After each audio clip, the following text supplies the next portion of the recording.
Rancangan Undang-Undang Pengembangan dan Penguatan Sektor Keuangan atau RUU PPSK yang sedang dirumuskan Komisi 11 DPR RI didedikasikan untuk menciptakan pertumbuhan ekonomi yang inklusif. Rancangan undang-undang ini didesain dengan konsep Omnibus Law dengan mengintegrasikan sekitar 16 undang-undang di sektor keuangan. Setidaknya ada 5 aspek untuk meningkatkan efisiensi sektor keuangan. Pertama, perluasan jangkauan, produk, dan basis investor. Kedua, mempromosikan investasi jangka panjang. Ketiga, meningkatkan kompetensi SDM di bidang keuangan. Keempat, memperkuat mitigasi resiko. Dan yang kelima, meningkatkan perlindungan investor dan konsumen. RUU PPSK diharapkan mampu meningkatkan kesejahteraan masyarakat, termasuk UMKM yang saat ini perlu dibina dan dilindungi. Wakil Ketua Balik DPR RI Nurdin menyampaikan, RUU ini tidak hanya ditujukan untuk melindungi pelaku ekonomi atas, namun juga pelaku ekonomi mikro, kecil, dan menengah. Karena kita berharap dengan pengaturan yang lebih baik lagi, hasil yang dimaksudkan untuk meningkatkan kesejahteraan masyarakat itu akan lebih tercapai lagi. Sekarang kan pengguna uang itu kan UMKM yang katanya itu bisa memperkuat keuangan, itu harus ada jaminan lebih kuat lagi. Jadi masyarakat dengan keuangan negara juga harus diatur betul. Karena semua kan APBN juga ditentukan dari ini. Nanti bagaimana perbankan, bagaimana di perpajakan, itu terkait dengan masalah-masalah ini. Jadi bagaimana kita mengelola keuangan negara itu, dan bagaimana mensejahterakan rakyat dengan uang-uang yang kita pelihara. Anggota Balik DPR RI Heri Gunawan mengatakan bentuk koordinasi yang nantinya akan dijalankan oleh Komite Stabilitas Sistem Keuangan atau KSSK yang terdiri dari Kemenq, BI, OJK, dan LPS juga perlu diatur dalam rancangan undang-undang tersebut.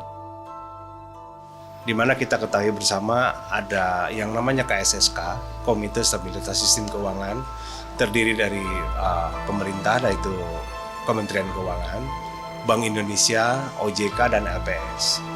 Keempat bagian ini tentunya akan lebih baik kalau kita coba sinkronkan mengenai pencegahan dan penanganan sistem krisis keuangan, mengingat baru-baru ini kita sudah mengalami pandemi dan juga kondisi global yang masih tidak menentu, terjadinya perang antara Ukraina dan Rusia, dan beberapa perkembangan industri keuangan yang memang sangat masif, seperti contoh adanya uang digital, seperti contoh adanya kripto, seperti contoh adanya industri fintech, yang tentunya beberapa bagian ini belum diatur secara gamblang di dalam sebuah undang-undang.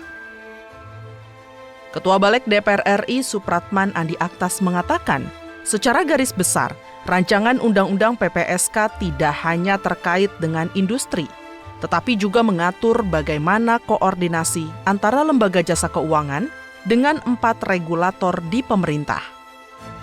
Supratman berharap rancangan undang-undang tersebut bisa disahkan pada akhir tahun ini, mengingat potensi inflasi yang bisa terjadi sewaktu-waktu harus diantisipasi. Harap ini bisa selesai tahun ini, karena ini kita butuh betul. Ya, kita butuh betul karena ketidakpastian global. Kita tahu kalau pemerintah menaikkan harga BBM, tentu ini akan menggerek inflasi ya kan. Kalau inflasi naik itu artinya mengurangi daya beli masyarakat. Mengurangi daya beli masyarakat, tahu enggak bahwa PDB kita itu ditopang 52% dari konsumsi masyarakat.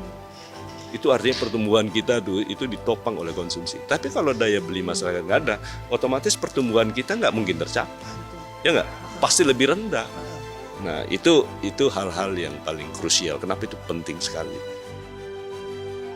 Sektor jasa keuangan saat ini diatur secara sektoral dan tidak menyeluruh, sehingga perlu untuk diatur dalam bentuk perundang-undangan khusus yang lebih luas cakupannya. Kehadiran RUU PPSK ini diharapkan dapat menjamin terselesaikannya seluruh persoalan pada sektor keuangan dan berperan secara maksimal dalam pengembangan sektor keuangan di Indonesia. Tim Liputan TVR Parlemen melaporkan.